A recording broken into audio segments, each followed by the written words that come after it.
Là, vous avez, comme à certains endroits dans la station, un tas de canons à neige.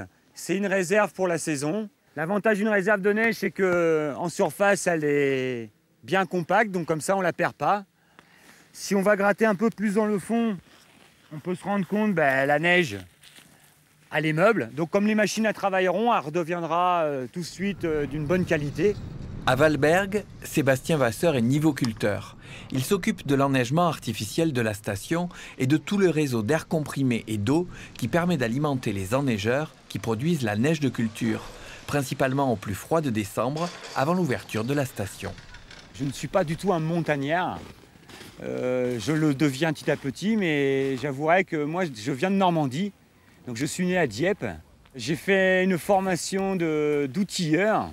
Voilà. Donc un métier qui me sert actuellement par rapport aux vannes, par rapport aux choses qu'on a dans ce métier de nivoculteur.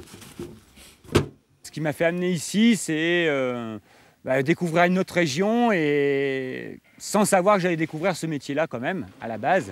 J'ai commencé perchman, donc j'étais un téléski à donner les perches aux gens. De là, j'ai passé mes conducteurs, téléski, télésièges. J'ai évolué pendant 2-3 ans dans la remontée mécanique. Et après, j'ai eu l'opportunité d'avoir un poste de nivoculteur qui se libérait en 2004. Et de là, je suis passé nivoculteur. Alors ici, on est à la SDM1. SDM1, c'est salle des machines. Comme vous pouvez voir là sur l'écran, on a tous nos enneigeurs. C'est à peu près 350 à 360 canons. Je peux aller voir toutes les salles des machines, parce qu'on en a quand même 5. À la différence de la neige naturelle, la neige naturelle, elle va recouvrir tout le domaine naturellement, que nous, on va travailler en tas de canons, en tas de neige. Et après, c'est les travails des machines qui vont l'étaler pour donner notre manteau neigeux sur nos pistes. C'est une neige très froide. Qui dit neige froide, dit une neige qui dure dans le temps. Elle résiste beaucoup plus facilement au soleil, aux températures qu'une neige naturelle. Avec des bonnes conditions, en 1 semaine, 10 jours, on enneige le domaine complet. Ce que je sais faire ici, ça ne veut pas dire que je saurais le faire dans une autre station, parce qu'il faut apprendre la station. Donc un nivoculteur, 20 ans de métier, peut arriver ici, il saura faire de la neige, mais il sera comme tout le monde, il apprendra à connaître le terrain pour pouvoir être au maximum efficace.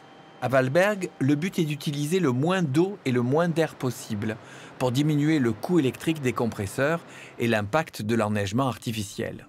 Nouveau matériel, moins gourmand, mais aussi entretien poussé pour éviter les fuites d'eau et d'air du système. Donc le but de ça, c'est déjà toutes les vannes qu'on repère qui fuient. Donc on va obligatoirement les démonter au printemps, ce qui nous fait amener un métier à l'année. Je me suis rendu compte que secourir les gens, c'était intéressant aussi. Et je me suis retrouvé en tant que perchman dans des situations à donner des coups de main aux pisteurs parce qu'il y avait un blessé sur ma remontée mécanique. Et de là, j'ai voulu intégrer le service des pistes. Donc j'ai eu la chance de pouvoir passer mes diplômes de secouriste. Moi, je transporte les victimes de bas de piste jusqu'au cabinet médical. J'ai quand même travaillé quelques années dans l'artifice aussi, dans la pyrotechnie. Tir de feu d'artifice, chose que je pratique toujours aussi en loisir, bien sûr. Les Alpes du Sud, c'est la région de cœur, parce que j'ai rencontré ma femme et depuis j'ai mon enfant ici aussi. Le fait de toucher un peu à tout, pour l'instant ça va, je me sens bien ici et le métier de la montagne, j'en ai encore pour quelques années je pense. Des détails, des coordonnées, un commentaire, rendez-vous sur le site de Parcours de Vie.